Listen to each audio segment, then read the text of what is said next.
बहुत किसी असुविधा ଯେମିତି ପାଣି ହେଇଯାଉଛି ଆଉ ଏଠି ଆସିକି ସମସ୍ତେ ମିଶିକି ପାଠ ପଢୁଛୁ ସେଟା ଭଲ ଲାଗିଲା ଆଉ କିଛି ନୂଆ ଶିଖିକି ଯାଉଛୁ ଯେତିକି ଆମେ ଜାଣିଛୁ ତା ଅପେକ୍ଷା କିଛି ନୂଆ ଶିଖିକି ଯାଉଛୁ ତ ସମସ୍ତେ ମାନେ ଆସିଛୁ ମାନେ ପାଠ ପଢିବାକୁ ଆସିଛୁ ଖାଲି ପାଠ ବିଷୟରେ ମାନେ ପାଠ ଛାଡ଼ିକି ଅନ୍ୟ କିଛି ମଧ୍ୟ ଶିଖିକି ଆମେ ଏଠୁ ଯିବା।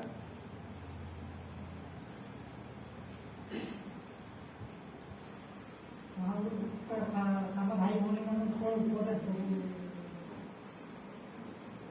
ସାର୍ମାନେ ସମସ୍ତେ କହିଲେ ଯେ ଆମେ ଆସିଥିଲୁ ପାଠ ପଢିଲୁ ଆଉ ଯେତେବେଳେ ଆମେ ଘରକୁ ଯିବା ଘରରେ ମଧ୍ୟ ପାଠ ପଢିବା ଖାଲି ଏଠି କୋଚିଂ ମାନେ ଖାଲି ପାଠ ପଢିବା ସେଟା କିନ୍ତୁ ମୋର ଗୋଟେ ଥିଲା କି ମୋର ଜେନେରାଲ ନଲେଜ ଟିକେ ବି ନଥିଲା ଆଉ ଏଠି ସାର୍ ମାନେ ସମସ୍ତେ କହିଲେ କି କେବଳ ପାଠ ନାହିଁ ଜେନେରାଲ ନଲେଜ ଥିଲେ ଯାଇକି ତୁମେ 10th ଯାଏଁ ତ ପାଠ ପଢିକି ଯିବ କିନ୍ତୁ ତାପରେ ଜେନେରାଲ ନଲେଜ ବି ଆବଶ୍ୟକ ତ ସେଟା ମତେ ମିଳିଛି ଆଉ ସାର୍ ଆମକୁ କହିଥିଲେ କି ସବୁ ଛୁଆ ତ ପଢୁଛନ୍ତି ଆମେ ବି ପଢୁଛୁ କିନ୍ତୁ ଆମେ ଚେଷ୍ଟା କରିବା କି ଯେମିତି ସମସ୍ତେ ପଢୁଛନ୍ତି ତାଙ୍କଠୁ 2 ଷ୍ଟେପ୍ ଆଗରେ ରହିବା ପାଇଁ ଆଉ ପ୍ରାକ୍ଟିସ୍ ସବୁବେଳେ ଯେମିତି ଜାରି ରହିଥିବ ଆମକୁ କୌଣସି ସବଜେକ୍ଟକୁ ବି ମାନେ କମ୍ ଦେଖିବା ନାହିଁ ସବୁ ସବଜେକ୍ଟକୁ ଇକ୍ୱାଲ ଦେଖିଲେ ଯାଇକି ଆମେ ପରସେଣ୍ଟେଜ ଆମର ନମ୍ବର ଭଲ ଆସିପାରିବ ଯଦି ଆମର ଗୋଟେ ସବଜେକ୍ଟ ଭଲ ହେଉଛି ସେଟାକୁ ଦେଖିବା ଆଉ ଯୋଉଟା ଭଲ ହଉନି ସେଟା ଦେଖିବାନି ତାହେଲେ ସେଠୁ ୱିକ୍ ହେଲା ପରେ ଆମର ଆଉ ନମ୍ବର ଆମେ ଯେତିକି ପରସେଣ୍ଟେଜ ଆଣିବାର ଥିଲା ସେତିକି ଆଉ ଆଣିପାରିବାନି ସେଥିପାଇଁ ସମସ୍ତେ ଭଲରେ ପଢ଼ିଲେ ସେଥିପାଇଁ ଷ୍ଟୁଡେଣ୍ଟ ସ୍କୁଲରୁ ଆସିଛି ଗତ ଥର ଏଠି କୋଚିଂ ସେଣ୍ଟରକୁ ଆସିଥିଲି ସେତେବେଳେ ପାଠ ପଢ଼ାରେ କିଛି କମୁନଥିଲା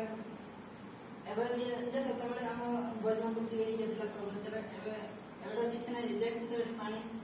ଆଉ ଏବେ କିଛି ମୁଁ ତ ଫେସ୍ କରିନି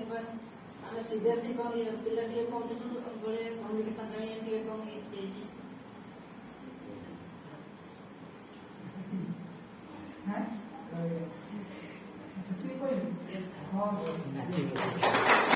ସମସ୍ତଙ୍କୁ ମୁଁ ସୀତାମଣି ମୁଁ ଆଦର୍ଶ ସ୍କୁଲରୁ ଆସିଛି ଆଉ ଆର ବର୍ଷ ଆସିଛି ଆଉ ଯାଉଛି ମୁଁ ଯେତିକି ଶିଖିଥିଲି ତାଠୁ ବେଶୀ ଶିଖିକି ଯାଉଛି ଆଉ ମୋର ସବୁଠୁ ମ୍ୟାଥ୍ ୱିକ୍ ରୁହେ କିନ୍ତୁ ଏଥର ମାମି ମ୍ୟାମ୍ ପଢ଼େଇଛନ୍ତି ତ ମୋତେ କିଛି ଶିଖିବାକୁ ପାଇଛି ମାମି ମ୍ୟାମ୍ଙ୍କଠୁ ବହୁତ କିଛି ଆଉ ଆମର ୱିକ୍ ସବଜେକ୍ଟକୁ ମୁଁ ଭାବୁଛି ଇମ୍ପ୍ରୁଭ୍ କରିପାରିବି ଆଗକୁ ଆଉ ଆର ବର୍ଷ ମୁଁ ଆସିବି ଭାବୁଛି ଆଉ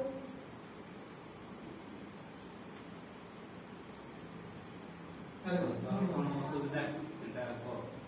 କଣ ସେ ଅସୁବିଧା ହେଇଥିଲା ସେ କାଟିବ ସେତିକି ମ୍ୟାଥଟା ୱିକ୍ ଥିଲା ଭଲ ହେଲା ଆଉ ଅଲଗା ସବଜେକ୍ଟ ଖାଲି ମ୍ୟାଥ୍ ପାଇଁ ହିଁ ମୋତେ ଘରେ ଗାଇଡ୍ କରନ୍ତି ସବୁବେଳେ ଆଉ ମ୍ୟାଥ୍ରେ ହିଁ ମୋର ସବୁବେଳେ ୱିକ୍ ରୁହେ ସେଥିପାଇଁ ବାପା ଗାଇଡ୍ କରନ୍ତି ଆଉ ଏଥର ମୁଁ ଆସିଥିଲି କୋଚିଂ ସେଣ୍ଟରକୁ ଏଠି ମାମି ମ୍ୟାମ୍ ପଢ଼େଇଥିବାରୁ ମୁଁ ବହୁତ କିଛି ଇମ୍ପ୍ରୁଭ୍ କରିପାରିଛି ବୋଲି ଭାବୁଛି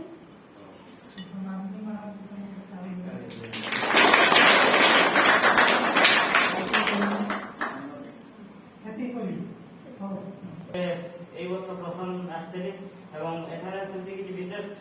ଅସୁବିଧାର ସମ୍ମୁଖୀନ ହେବାକୁ ପଡୁନଥିଲା ପ୍ରାଇଭେଟରେ ଆମର ଛୋଟ ଭାଇ ଭଉଣୀମାନେ ରହୁଥିଲେ ଆମେ ସେଇ ଆର ହଷ୍ଟେଲରେ ରହୁଥିଲୁ ସେଠି ପାଣିର କିଛି ଅସୁବିଧା ହେଉଥିଲା ଏଠାରେ ଆମର ଛୋଟ ଭାଇ ଭଉଣୀମାନେ ରହୁଥିଲେ ସେମାନେ ମୋତେ କିଛି ଅସୁବିଧା ଫିଲ୍ କରୁଥିଲେ ଭଳିଆ ଲାଗୁଛି ମୋତେ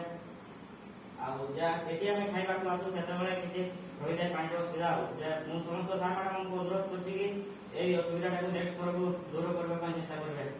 ଆଉ ପାଠ ପଢାରେ ସେମିତି ବିଶେଷ କିଛି ଅସୁବିଧା হয় ନାହିଁ ଏଠାରେ ଆସିକି ଭାବିନଥିଲି ମୁଁ ଏଠି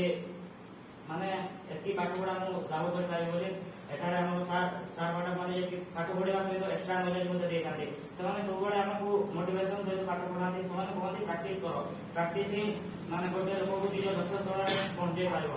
ତ ସମସ୍ତ ଭାଇ ଭଉଣୀମାନଙ୍କୁ ମୁଁ ଏତିକି ଅନୁରୋଧ କରୁଛି କି ସେମାନେ ପ୍ରାକ୍ଟିସ କରି ନିଜ ପାଠ ପଢାକୁ ଆହୁରି ଆଗକୁ ନେଇପାରିବେ ଓ ନିଜ ଲକ୍ଷ୍ୟ ସ୍ଥଳରେ ପହଞ୍ଚିବେ। ଏଥିପାଇଁ ମୁଁ ମୋର ବକ୍ତବ୍ୟ ବିରାମ ରଖୁଛି। ଫାର୍ଷ୍ଟ ଟାଇମ୍ ଆସିଛି, ମୁଁ ବି ଏତେ ଅସୁବିଧାର ସମ୍ମୁଖୀନ ହେଇନି। ପାଠପଢ଼ା ସବୁ ଭଲରେ ସାର୍ ମ୍ୟାଡ଼ାମ୍ ମାନେ ଏମିତି ବୁଝାଉଥିଲେ ଯେ ସବୁ ବୁଝି ହୋଇଯାଉଥିଲା। ମୁଁ ରୁମ୍ରେ ବି ଏତେ ରିଭିଜନ୍ କରିନି, କିନ୍ତୁ ମୁଁ ଭାବିନଥିଲି, ମୋର ଆଗରୁ ସାଇନ୍ସରେ ହଉନଥିଲା, କିନ୍ତୁ ଆମର ମ୍ୟାଡ଼ାମ୍ କେମିତି କେଜାଣି ପଢ଼ାନ୍ତି ସବୁ ମନେ ରହିଯାଉଥିଲା। ଜୀବ ବିଜ୍ଞାନ ମୁଁ ଭାବିନଥିଲି ଏକ୍ଜାମରେ ମୁଁ 25ରୁ 24 ଆଣିବି ବୋଲି। ମୁଁ ଭାବୁଥିଲି ମୁଁ ତ ଏତେ ବି ପଢ଼େ ନାହିଁ ସାଇନ୍ସ, କେମିତିରେ ହେଇଯାଉଥିଲା। ସେଟା ସାର୍ ମ୍ୟାଡ଼ାମ୍ ମାନଙ୍କର ବୁଝେଇବା ଯୋଗୁଁ। ଆଉ ମୁଁ ସମସ୍ତଙ୍କୁ ଅନୁରୋଧ କରିବି, ପ୍ରାକ୍ଟିସ୍ ସଦାବେଳେ ଚାଲୁ ରଖିଥିବ। ଯଦି ପ୍ରାକ୍ଟିସ୍ କରିବନି ତେବେ କିଛି ବି ହେବନି। ମୋର ମ୍ୟାଥ୍ ବି ୱିକ୍ ଥିଲା, କିନ୍ତୁ ଯେତେବେଳେ ମୁଁ ନବରଙ୍ଗପୁରରେ ପଢ଼ିଲି ଅଷ୍ଟମରୁ, ସେତେବେଳେ ସାର୍ ମ୍ୟାଡ଼ାମ୍ ମାନେ ଭଲ ପଢ଼େଇଲେ ଆଉ ମୋର 90 ଏଭବ ସବୁ ଆସିଲା। ଏଇଠି ବି ଆମର ମାମା ମ୍ୟାଡ଼ାମ୍ ଭଲ ପଢ଼ାନ୍ତି ଆଉ ମୋର 30ରୁ 30 ରହିଯାଏ।